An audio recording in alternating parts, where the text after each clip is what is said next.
দেখে দেখে আমল করে বাবা রুহিয়া ইলা সিরাতুল মুস্তাকিম তার রবের নির্দিষ্ট পথে রয়েছে তারা জান্নাত এবং তারা ইহদিনাস সিরাতাল মুস্তাকিম থেকে অবগত আছে সুবহানাল্লাহ এই তো কোরআনের বিকল্প আর কিছু আছে এই দুনিয়াতে যা কিছু আছে সব কিছু মধ্যে নেতা থাকতে পারে কিন্তু কোরআনের মধ্যে কোনো নেতা নাই এই কথা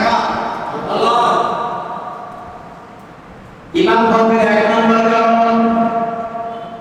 ইমান ভঙ্গের এক নম্বর কারণ হচ্ছে আল্লাহ জানিয়ে দিয়েছেন বান্দাকে আমার সঙ্গে তোমরা শরীক করিও না শিরিক করিও না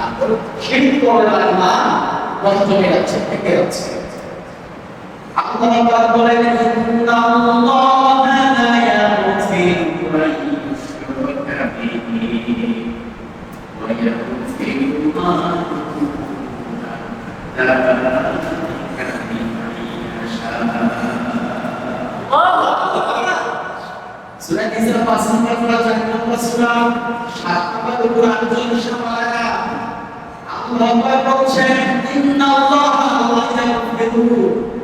আমি রব্বুল আলামিন শিরকের গুনাহ বাদ দিয়ে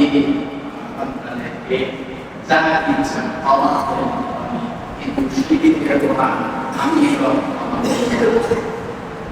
শিরক এত বড় মারাত্মক জঘন্য কথা এই শিরকের গুনাহ সম্পর্কে শব্দটাকে ইন্না নিশ্চয় আয়াতের শুরুতে আল্লাহ ইন্না দিয়ে শুরু করলেন